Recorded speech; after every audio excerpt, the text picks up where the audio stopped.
FBI Director James Comey recommending that Hillary Clinton should not face charges comes just 1 week, of course, after Bill Clinton met with Attorney General Loretta Lynch at that Phoenix airport. But that didn't deter Donald Trump from his assertions that Clinton's use of the private server was a criminal act and criminal conduct. Trump tweeted just moments after the announcement, "The system is rigged.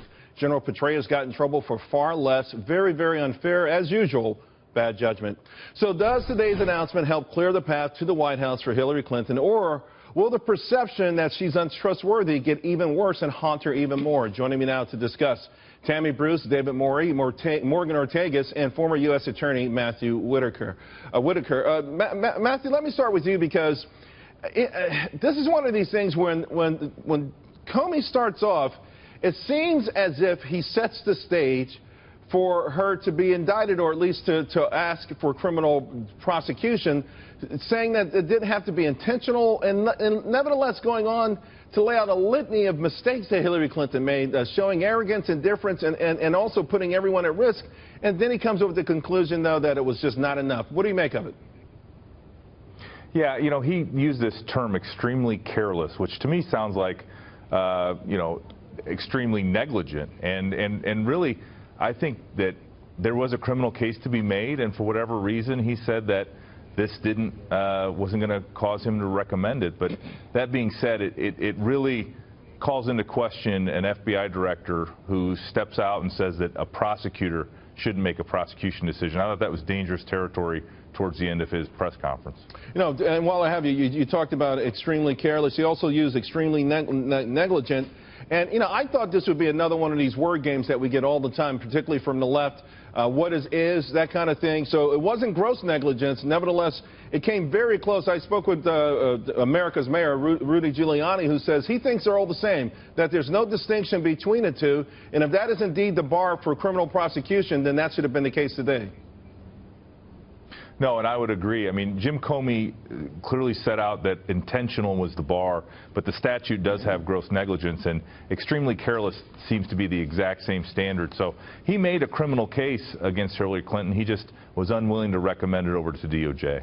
Morgan, he also said Hillary used her personal email extensively while outside of the United States, including sending and receiving work-related emails in the territory of sophisticated adversaries.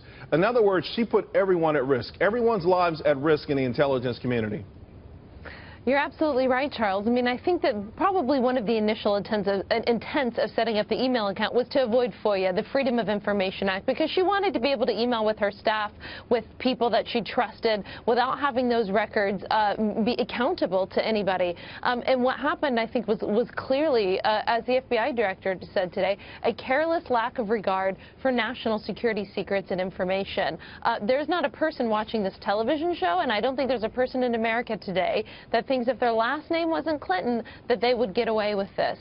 So, you know, it's just really unfortunate that I think people are disillusioned with the system when this kind of thing happens, when you feel like that there are rules for the Clintons and then there's rules for everyone else. Yeah, Tammy, toward the end he says, although there is evidence of potential violations of the statutes regarding the handling of classified information, our judgment is that no reasonable prosecutor would bring such a case. Speaking for all prosecutors. Yeah, look, this is about potential evidence. It's like being potentially pregnant. Either you are or you're not, right? A lot of these weird words he chose to use. I think he went to a thesaurus. He was looking for words to try to make it different, you know. But the bottom line is, and this is what's interesting, we have a reformation going on right now. This action confirmed why everyone is so politically upset and why Donald Trump is the nominee. Because this is, in fact, par for the course, isn't it?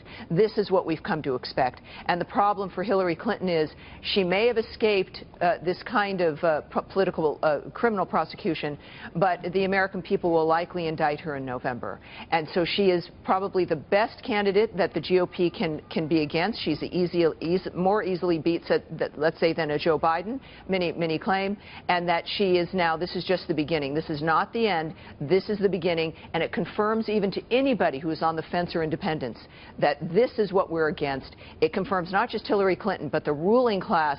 The rule of law does not apply to them, right. and we've had enough. You know, Dave, again, Hillary certainly did dodge a bullet, but in a court of public opinion, this looks ugly now. She had the rousing, you know, the trip on Air Force One, Of course, the campaign with President Obama, who laid it on pretty thick. But even that, some people are questioning the timing of it. How did he know? And the FBI came out just in time. A lot of coincidences lined up. The stars aligned for her, maybe too good today in some respects, David. No, I think it was an awfully bad day for Hillary Clinton. It was a political, not a legal indictment. I found James Comey, maybe I disagree with all three of the panelists, very persuasive and rigorous in his discussion. You know, the definition of reasonable prosecutor, we can decide, does Giuliani fit into that label or not. You saw that Giuliani came very much out against Comey's decision not to indict. The real question, Charles, is how does Donald Trump handle this tonight? Watch the way he counterattacks here and goes in. Is he disciplined? Is he focused? Or is this broad and sweeping?